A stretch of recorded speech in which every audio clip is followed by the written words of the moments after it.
Hello, Year 12 students. Welcome to your first online lesson. Okay, today I'm going to introduce the PowerPoint to you and I'm going to show you what you have to do before the actual lesson. Okay, so when I say pause the video, off you go, you need to follow the instructions and then come back to the video and finish what you started. Okay, and go to the next slide and so on. So the first thing that I want you to do, Year 12, I want you to write the title and the lesson objective. Okay, the title is going to be types of text. Today, I'm going to introduce different types of texts, all right? We will learn them together. I'll tell you their definitions, okay? And you will know most of them, okay? You will know most of those texts and you've already seen most of those texts all around you. But today, we will study them, we will look at them, and I'll give you a couple of activities to see if you still remember them or not. The learning objective is understand some of the features of non-fiction text genres and prepare you to answer exam questions on them. All right?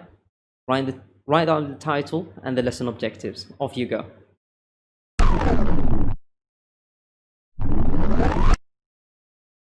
Okay, perfect. We'll come back. Now, let's go to the starter. Okay, the starter activity is going to be something simple just to warm you up. All right, you will answer these 3 questions on your notebook. Okay, and the first one is going to be provide a definition for nonfiction. What is nonfiction? Okay, and number 2, give 2 examples of types of nonfiction texts that you already heard of or you know of to understand. The third one is provide titles of texts for those types named. All right, these are the 3 questions that I want you to answer. Very simple and straightforward. Answer these questions on your notebook. Okay, when you finish that, you will be warmed enough for the next slide. Off you go. All right, perfect. Now the key point, all right, the key point and something that you need to understand before we move on is that the non-fiction text, okay, or writing describes real events. Okay, it describes real events. However, right, okay, remember this please. However, depending on the genre, sometimes those real events, okay, are not, well, in other words, those events are not real, are not realistic. You understand? So you might find that the non-fiction is not always, you understand, speaking about real events. So the non-fiction is sometimes speaking about non-realistic events, okay, which is something that we will go through together and I'll explain it in details. All right, so going for the first activity, identifying genres, I want you to match the genre with its definition. I've got 5 genres here with me and I've got 5 definitions and I want you to match them. Okay, you can do that on the notebook and I want you to write the genres and write the definitions as well. So you need to copy the table. All right, you have to copy it. So the first genre I've given you here is autobiography. All right, autobiography is a genre. Find its definition, match it to it. Biography, obituary, news reports, feature article. Okay, you might have heard of some of these. You might have answered your first question using some of these. All right, and maybe you don't know the others, so try to match them. Try to guess. If you don't know, read between the lines. All right, I'm waiting for you on your notebook. Off you go.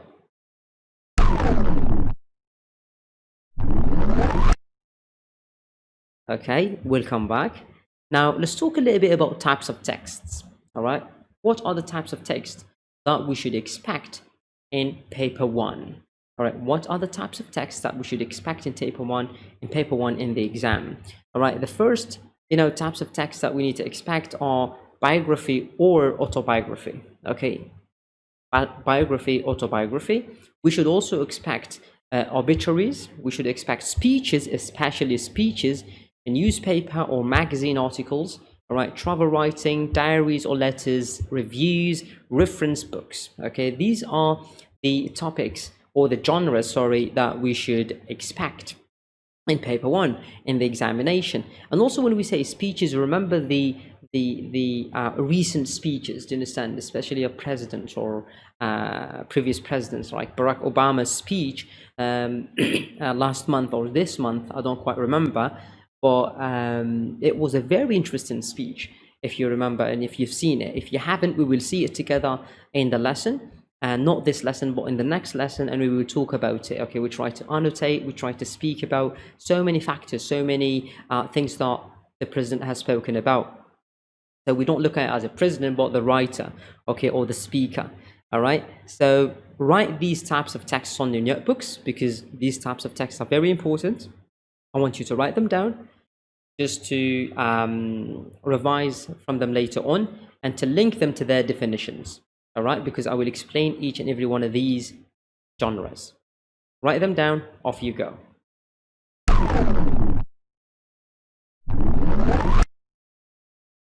Okay, now welcome back. Let's start with autobiography. All right, let's start with autobiography. I've given you examples here of autobiographies, as you can see, and maybe you're familiar with everyone in these pictures, okay, or these book covers. Now, in an autobiography, the writer describes his or her own life. All right, and by describes, I mean not everything will be real. You understand? That is why I said earlier, the key point is that non-fiction is not always realistic. Okay, it doesn't always make sense. Sometimes it's something that is not real. Do you understand? And you want to write something about yourself, all right? You want to describe yourself as a superhero, as someone who is very smart or clever, but you're not. You get what I mean? So some events might not have been remembered accurately. It means sometimes you mention something about yourself in your autobiography and it's not remembered accurately.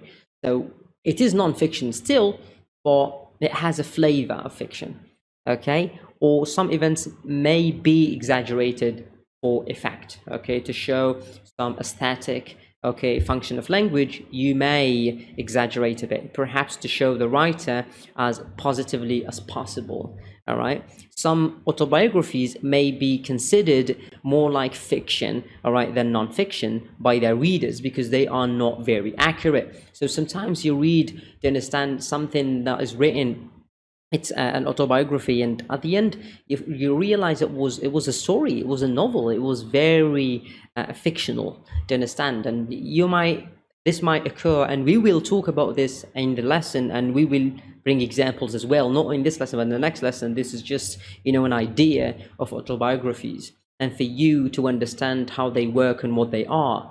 Also, the question that I want to ask you is, do you think the writers of these autobiographies are, the real writers of the autobiographies?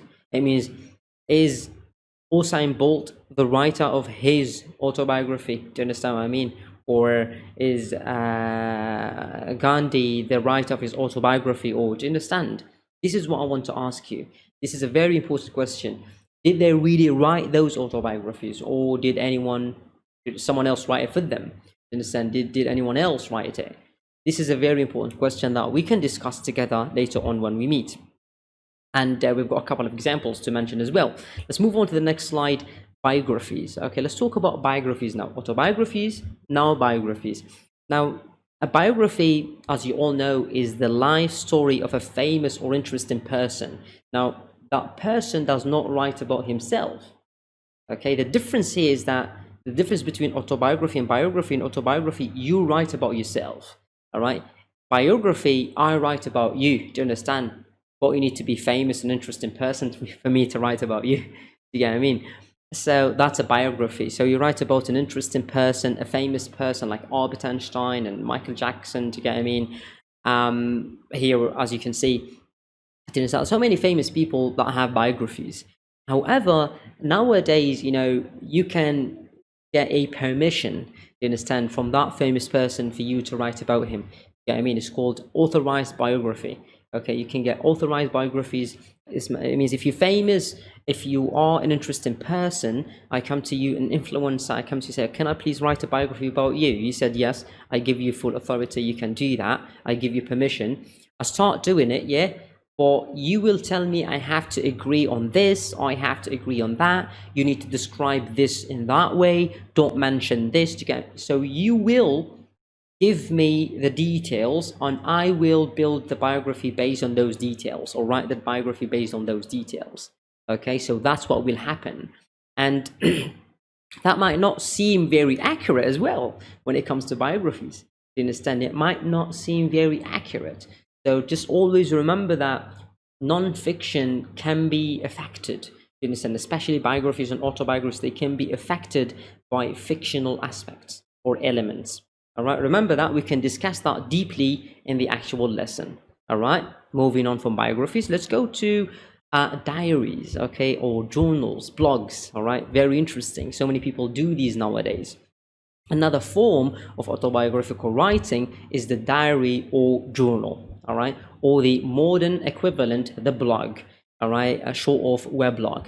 All right, the blog is very famous today, and the diary of a young girl, for example, by Anne Frank, as you can see in the picture, it contains important factual material about her daily life during the German occupation of the Netherlands.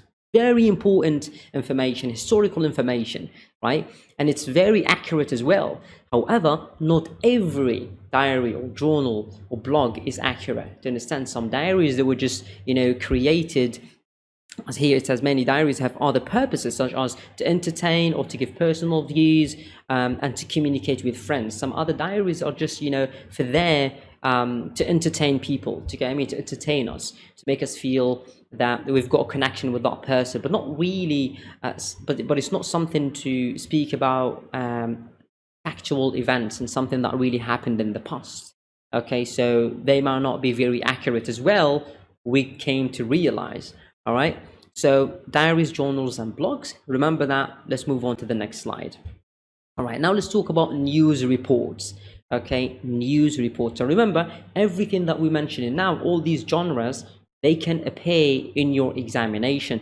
All right. So you need to be familiar with all of these types of texts. Okay.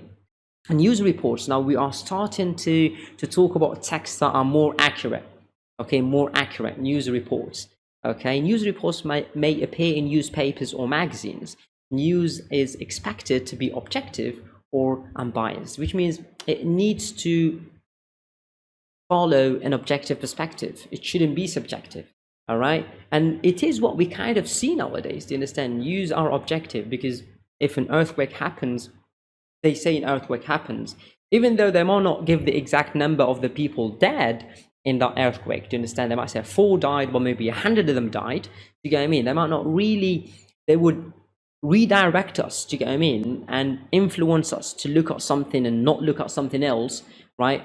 They might do that in news reports, but it is still accurate at some point, okay? So that might happen, and it's very interesting as well.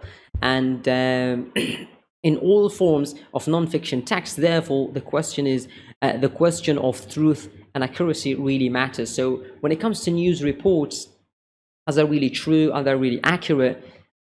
We can say they are, to understand, but it can be a little bit complicated for us, to come up with a conclusion without reading the actual report or the actual news. There are so many fake news, as Trump says, you understand, fake news, all right? There are so many fake news all around us. However, those news that are known by everyone that are fake, do you get what I mean? But people still buy them, but that are fake news, right?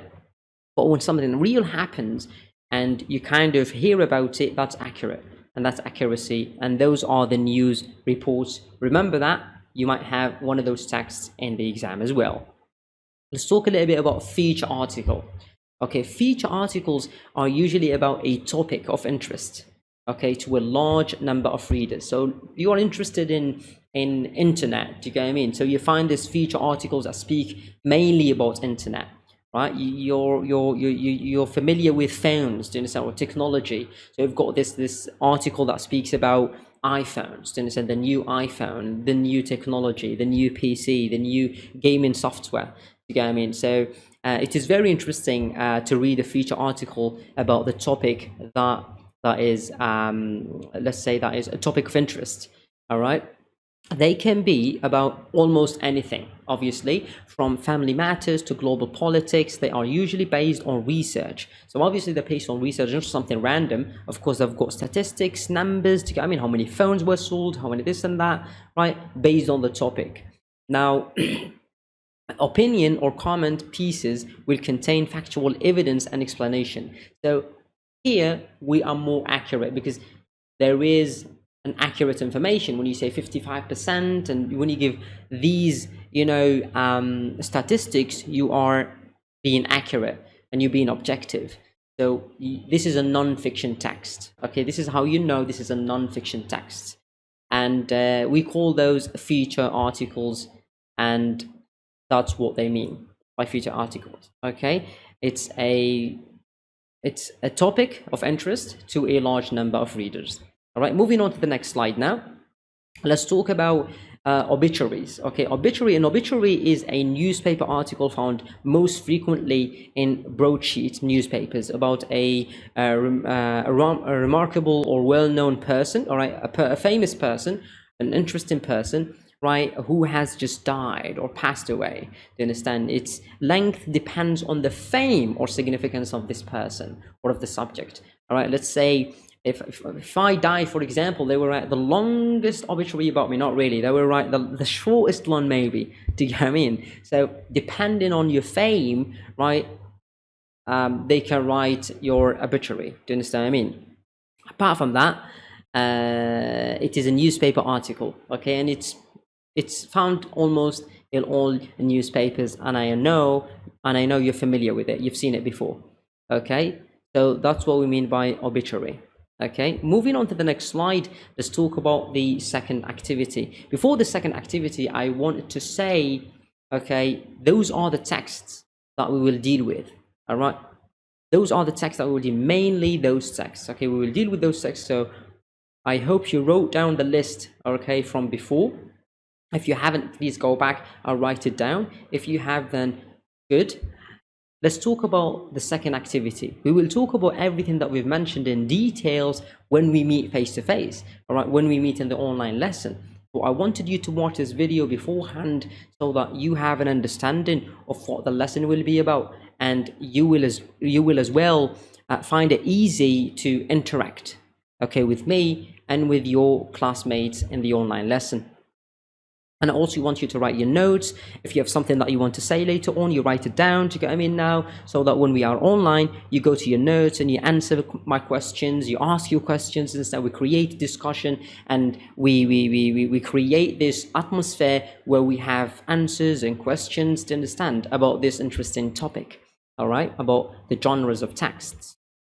The second activity, understanding features of text types. Okay, now I'll give you an activity. I will test, okay, your level of understanding. Have you understood all the genres I was talking about? Did you understand all of their definitions?